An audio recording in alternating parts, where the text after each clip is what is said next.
Nevermore project, Epilogue.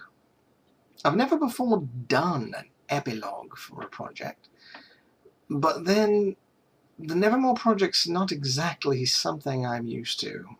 This entire incident is, to say it's been unsettling, would be completely inaccurate.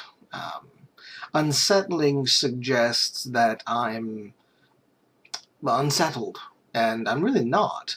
I'm dismayed. I'm frustrated. I cannot understand for the life of me how so many individuals on my team suddenly came up with moral quandaries about the work that we've done here. And we've done some amazing work. Just the sheer breakthroughs alone in vampiric blood.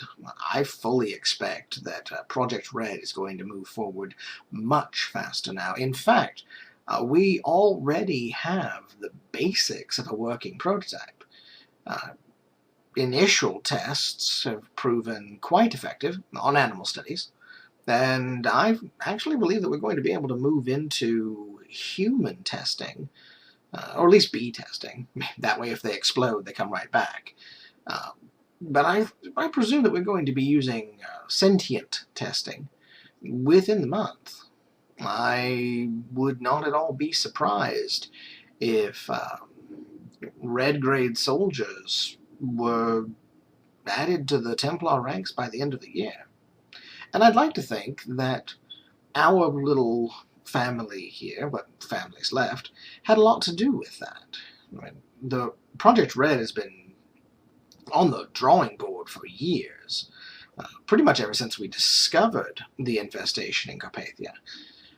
And yet we hadn't really accomplished anything. Oh, there were all those notes from the Russian program, but oh, good lord. Now, I'm sorry, but Steroid Gumby, not exactly the kind of soldier we want to drop into the streets.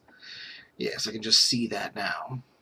A giant fishbowl on his head and huge gun arms and... Alright, actually, that does have some shock value appeal. But as far as a useful troop that carries on the Templar motto of honor, dignity, solidarity, or whatever the hells it is this particular decade, no, I really can't see that.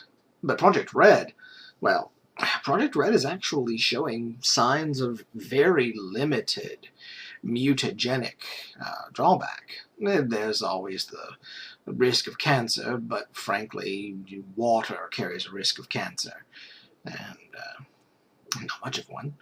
But I really think that we're going to be going through a great deal of testing phase, and very rapidly, in the next few weeks. Like I said, I think that red-grade soldiers could be available to the Templar as of Christmas. Wouldn't that be a wonderful gift? Yes, very thoughtful. Wonder if they'll send me a card this year. Anyway, so, Project Red. And Project Red was, in fact, primary to all of my work here.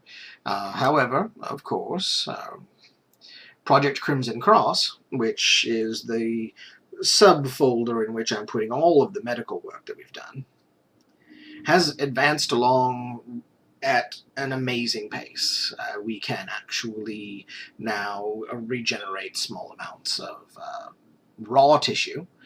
We can mend bone in a matter of moments. We can even replace missing organs, presuming, of course, that those organs are baseline human. We actually have very little work, very little effort towards any kind of work on bees, because frankly they don't need it. I mean, the best thing you can do for an ailing bee is shoot them in the head, and while that is entertaining in the short term, it's not terribly useful to us. They just sort of erode into golden light, and then there's a buzzing sound and they come back. Bully for them, but not great for the scientific community. Alright, approaching 5 minutes, and as an epilogue I really don't want to go over. There shouldn't be any additional notes that I need to worry about.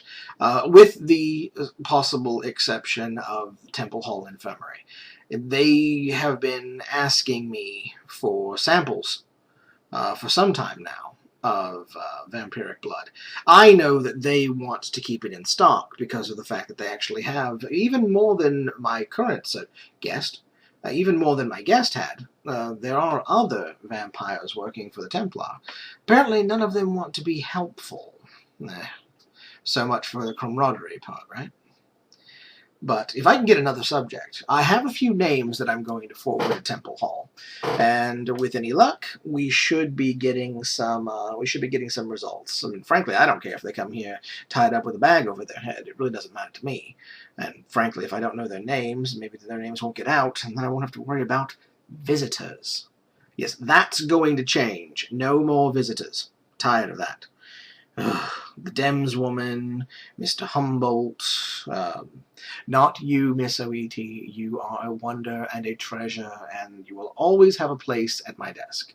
Absolutely. Even giving you the comfy chair. But I will note that that limp of yours may be fixed by the research that I'm doing here. Just a thought. All right. End audio log.